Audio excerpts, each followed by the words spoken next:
28, 29, 31 জুলাই ও পহেলা আগস্টের এইচএসসি পরীক্ষা স্থগিত। অফিস চালুর দ্বিতীয় দিনে খুলনায় কর্মচাঞ্চল্য, পুরো দমে চলছে কলকারখানা।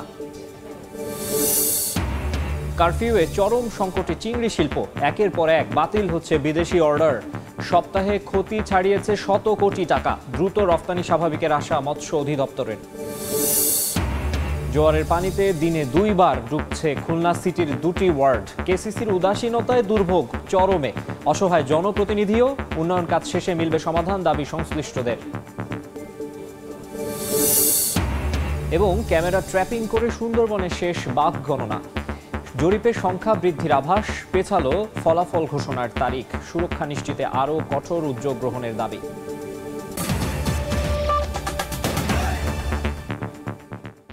আমন্ত্রণ সময় সংবাদের নিয়মিত আয়োজন বিভাগীয় সময়ে। থাকছি সপ্তাহের 7 দিন ভিন্ন ভিন্ন বিভাগের সংবাদ নিয়ে। আজ থাকছে খুলনা বিভাগ, সঙ্গে আছে এম এ মাকসুম আলম খান। আগামী 28, 29, 31 জুলাই এবং পহেলা আগস্টের এইচএসসি ও সমমান পরীক্ষা স্থগিত করেছে বাংলাদেশ আন্তঃশিক্ষা বোর্ড। দুপুরে বাংলাদেশ আন্তঃশিক্ষা বোর্ড সমন্বয় কমিটির সমন্বয়ক তপন কুমার সরকার এই তথ্য জানান। বলেন, চলমান পরিস্থিতি বিবেচনায় পহেলা আগস্ট পর্যন্ত এইচএসসি ও সমমান পরীক্ষা স্থগিত করা হয়েছে। পরবর্তীতে নতুন সময়সূচি ঘোষণা করা হবে। কোটা আন্দোলনকে কেন্দ্র করে সহিংসতার কারণে শিক্ষার্থীদের নিরাপত্তা বিবেচনায় 2024 সালের এইচএসসি ও সমমানের পরীক্ষাগুলো স্থগিত করা হয়। এ পর্যন্ত 8 দিনের পরীক্ষা স্থগিত করা হলো। সূচি অনুযায়ী আগামী 11 আগস্ট এইচএসসির তত্ত্বীয় পরীক্ষা শেষ হওয়ার কথা ছিল। কারফিউ শিথিল হওয়ায় খুলনায় কর্মচাঞ্চল্য ফিরেছে অফিস আদালতে। অফিস চালুর দ্বিতীয় দিনে কারফিউ শিথিল করা হয়েছে ভোর 6টা থেকে রাত 8টা পর্যন্ত। সকাল থেকে রাস্তায় চাপ বাড়তে থাকে অফিসগামী মানুষের। সরকারি বেসরকারি দফতর কার্যক্রমে ফেরায় ভিড় করেন সেবা প্রত্যাশীরা। পুরো দমে চলছে কলকারখানা। ব্রডব্যান্ড ইন্টারনেট চালু হলেও ধীর গতিতে এখনও রয়েছে ভোগান্তি। এদিকে অপ্রীতিকর ঘটনা এড়াতে জোরদার রয়েছে আইনশৃঙ্খলা রক্ষাকারী বাহিনীর টহল। এদিকে সকাল থেকে কেন্দ্রীয় বাস টার্মিনাল থেকে ছেড়ে গেছে দূরপাল্লার যাত্রীবাহী বাস।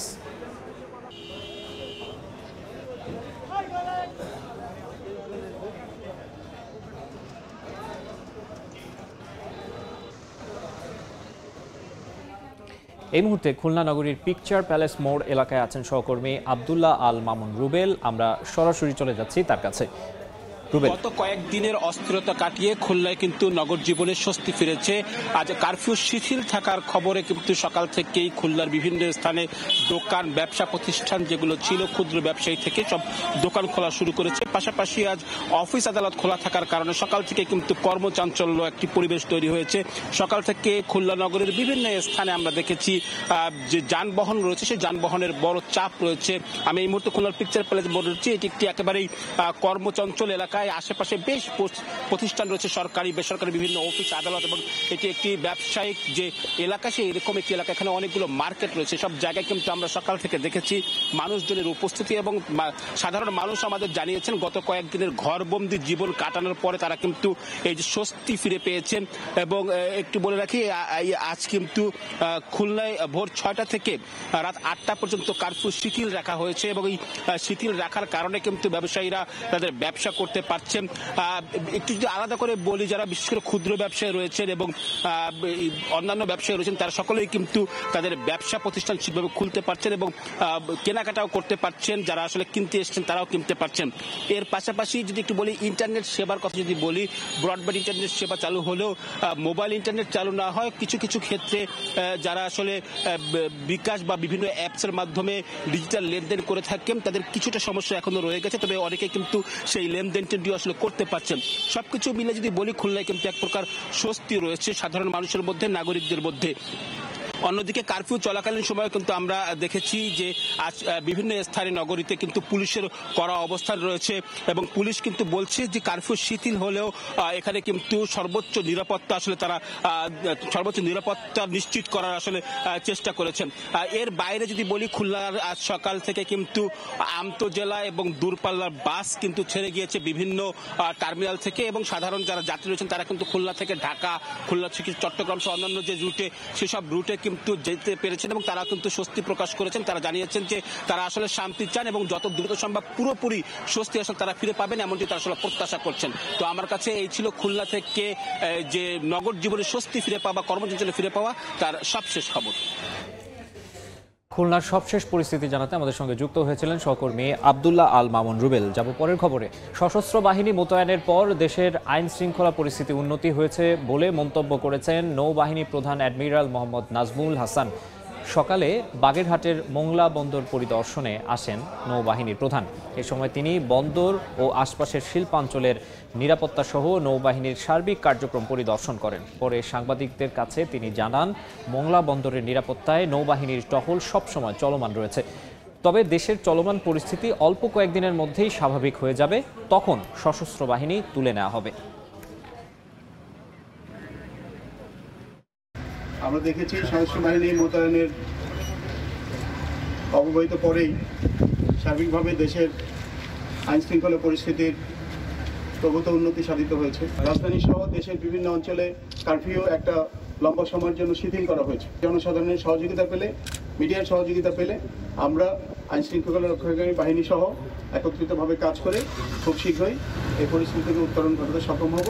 চলমান রাজনৈতিক পরিস্থিতিতে চরম সংকটে খুলনার চিংড়ি শিল্প। পরিবহন ও ইন্টারনেট সংযোগ বন্ধ থাকায় একের পর এক বাতিল হচ্ছে বিদেশি অর্ডার। সংশ্লিষ্টদের দাবি, খুলনা অঞ্চল থেকে গত এক সপ্তাহে এই খাতে ক্ষতি ছাড়িয়েছে শত কোটি টাকা। অবশ্য দ্রুত রফতানি স্বাভাবিকের আশা মৎস্য বিভাগের। নেয়ামুল হোসেন কোচির তোলা ছবিতে আব্দুল্লাহ আল মামুন রুবেলের রিপোর্ট। টানা কারফিউ আর ইন্টারনেট বন্ধের বড় নেতিবাচক প্রভাব পড়েছে খুলনা অঞ্চলের চিংড়ি খাতে। ব্যবসায়ীদের দাবি, গত এক সপ্তাহে পরিবহন সংকটে খুলনা অঞ্চল থেকে ৩৫ থেকে ৪০ কন্টেইনারে প্রায় ৩,০০০ মেট্রিক টন চিংড়ি রপ্তানি করতে পারেননি তারা। এতে প্রায় শত কোটি টাকা ক্ষতি হয়েছে তাদের। এক্সপোর্টারদের একটাই উদ্দেশ্য থাকে ফরেন কারেন্সি আর্ন করা, সেখানে আমরা পিছিয়ে গেছি। ব্যবসায়ীরা বলছেন, ইন্টারনেট সংযোগ না থাকার কারণে বায়াররা তাদের সঙ্গে যোগাযোগ করতে পারছেন না, ফলে অর্ডার বাতিল হচ্ছে একের পর এক। বায়াররা অন্য দেশ থেকে নতুন করে অর্ডারও করছেন, ফলে এর দীর্ঘমেয়াদী নেতিবাচক প্রভাব পড়ারও শঙ্কা তাদের। বায়ারদের সাথে আমরা কমিটমেন্ট ঠিক রাখতে পারছি না, শিডিউল অনুযায়ী শিপমেন্ট করতে পারছি না। আর দ্বিতীয় কথা হচ্ছে, বায়াররা এরকম অবস্থা দেখলেও তারা অন্য দেশে ডাইভার্ট হয়ে যাবে। তবে মৎস্য অধিদপ্তর বলছে, রপ্তানি প্রক্রিয়া স্বাভাবিক করতে প্রয়োজনীয় সব ধরনের উদ্যোগ গ্রহণ করেছেন তারা। নতুন উদ্যমে আমরা যতটুকু পিছিয়ে পড়েছি সেটা যেন আবার কন্টিনিউ করে, সেটা আমার প্রত্যাশা। সবশেষ অর্থ বছরে খুলনা অঞ্চল থেকে ১৭৪৪ কোটি টাকার চিংড়ি রপ্তানি হয়েছিল, যা তার আগের অর্থ বছরের তুলনায় বেশ কম। আব্দুল্লাহ আল মামুন রুবেল, সময় সংবাদ, খুলনা। জোয়ারের পানিতে দুবেলা ডুবছে খুলনা সিটির দুটি ওয়ার্ড। সিটি কর্পোরেশনের উদাসীনতার কারণেই এমন দুর্ভোগ বলে অভিযোগ নগরবাসীর। অবশ্য কর্তৃপক্ষের দাবি, চলমান উন্নয়নমূলক কাজ শেষ হলেই মিলবে সমাধান। আব্দুল হালিমের ছবিতে বেল্লাল হোসেন সজলের রিপোর্ট।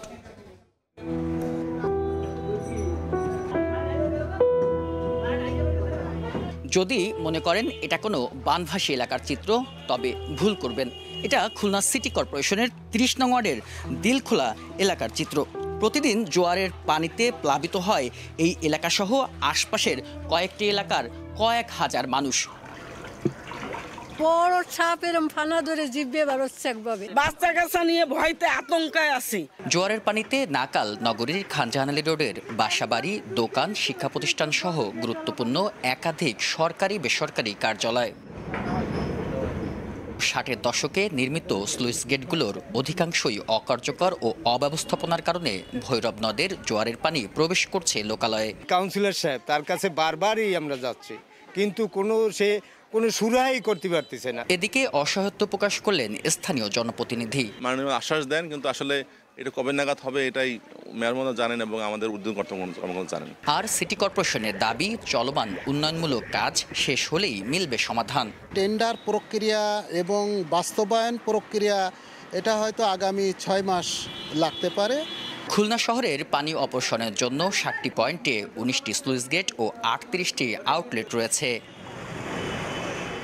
বেল্লাল হোসেন সজল, সময়। সুন্দরবনে শেষ হয়েছে ক্যামেরা ট্র্যাপিং করে বাঘ গণনা। জরিপে আভাস মিলেছে বাঘের সংখ্যা বৃদ্ধির, তবে রাজনৈতিক অস্থিরতার কারণে পেছালো জরিপের ফলাফল ঘোষণার তারিখ। আর প্রাণীটির সুরক্ষা নিশ্চিতে বন বিভাগের আরও কঠোর উদ্যোগ গ্রহণের দাবি জানিয়েছেন সংশ্লিষ্টরা। নেয়ামুল হোসেন কোচির তোলা ছবিতে আব্দুল্লাহ আল মামুন রুবেলের আরেকটি রিপোর্ট। প্রাকৃতিক দুর্যোগ সহ নানা কারণে গত কয়েক দশকে সুন্দরবনে বাঘের সংখ্যা প্রতিনিয়ত কমছিল। সবশেষ 2018 সালে বাঘ জরিপে সুন্দরবনে 114টি বাঘের সংখ্যা পাওয়া যায়। 2022 সালে তৃতীয়বারের মতো সুন্দরবনে বাঘ গণনা শুরু হয়, যা চলে 2024 সালের ফেব্রুয়ারি পর্যন্ত। সুন্দরবনের সাতক্ষীরা, খুলনা ও বাগেরহাট রেঞ্জের 639টি গ্রিডে ক্যামেরা বসিয়ে সংগ্রহ করা হয় ছবি। এসব ছবির তথ্য উপাত্ত নিয়ে এখন চলছে বিশ্লেষণ। প্রচুর বাঘের ছবি পেয়েছি, এটা আমাদের জন্য একটা আশ্বাসের বিষয় এবং গৌরবের বিষয় যে বাঘ খুলনা রেঞ্জে ফেরত এসছে এবং বাঘ সেখানে প্রজনন করছে। তবে বাঘের সংখ্যা বাড়লেও তার প্রজনন ক্ষেত্র বৃদ্ধিতেও দীর্ঘমেয়াদী উদ্যোগ নেয়ার পরামর্শ বিশেষজ্ঞদের। শুধু বাঘের সংখ্যা এককভাবে বাঘের সংখ্যা বাড়ানোর একক উদ্যোগ নিলে হবে না, এটা হোলিস্টিক একটা অ্যাপ্রোচ দরকার, হোলিস্টিক একটা প্ল্যান দরকার। বাঘ জরিপ বাদেও 3 বছর মেয়াদী বাঘ সংরক্ষণ প্রকল্পে সুন্দরবনে বাঘ মানুষ দ্বন্দ্ব নিরসনে 49টি ভিলেজ টাইগার রেসপন্স টিম, বাঘের আপৎকালীন আশ্রয়ের জন্য 12টি মাটির কিল্লা নির্মাণ করা হবে। আব্দুল্লাহ আল মামুন রুবেল, সময় সংবাদ, খুলনা। বনের অভাব আর দখল দূষণে প্রাণ হারাচ্ছে ঝিনাইদহের 12টি নদ নদী। এ কারণে নদী তীরে জেগে ওঠা চরে করা হচ্ছে চাষাবাদ। অন্যদিকে দখল হয়ে যাচ্ছে অনেকাংশ। পানির প্রবাহ না থাকায় বিলুপ্ত প্রায় জলজ প্রাণীও। পানি উন্নয়ন বোর্ডের দাবি, প্রকল্প অনুমোদন হলেই শুরু হবে খনন। সজিবুল ইসলামের ছবিতে লোটাস রহমান সোহাগের রিপোর্ট। নদীতে নেই কোনো পানি, নদীর বুকে জন্ম নিয়েছে আগাছা, পাড় দখল করে নির্মাণ হচ্ছে স্থাপনা।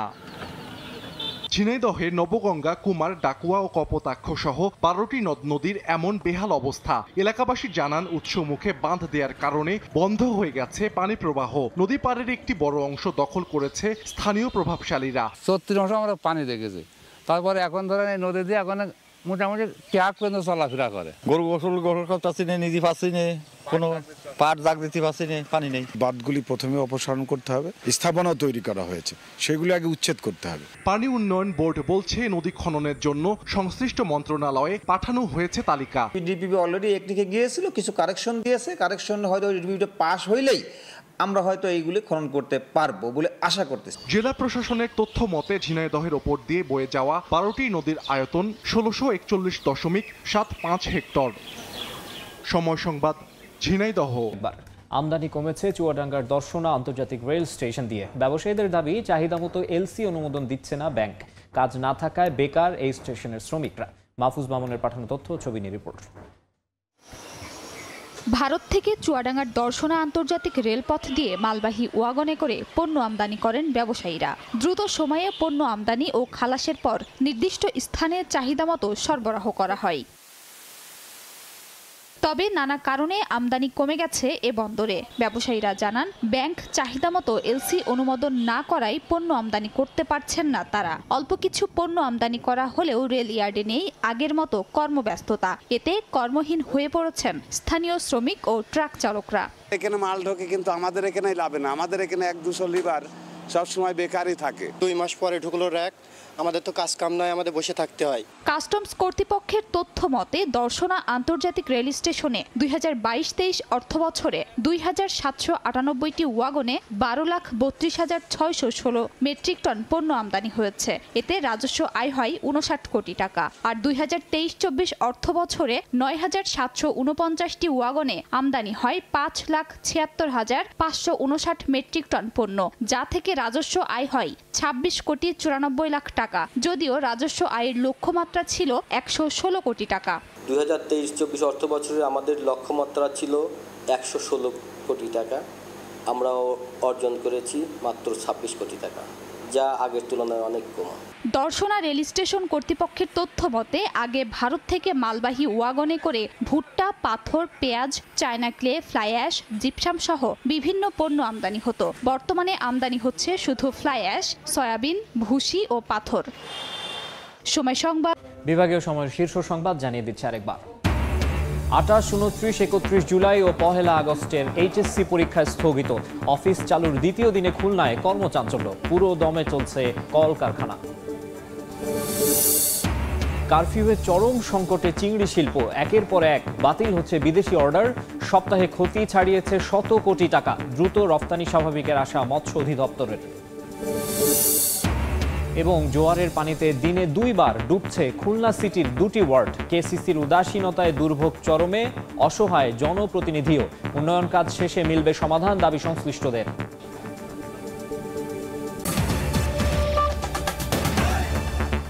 এই ছিল বিভাগীয় সময়ে। আগামীকাল থাকবো ঢাকা বিভাগের আয়োজন নিয়ে। এরপর আন্তর্জাতিক সময়ের সঙ্গে থাকবেন সহকর্মী কামরুজ্জামান মামুন। মাকসুম, আপনাকে ধন্যবাদ। আন্তর্জাতিক সময় নিয়ে ফিরছি কিছুক্ষণ পর, সঙ্গে থাকুন সময়ের।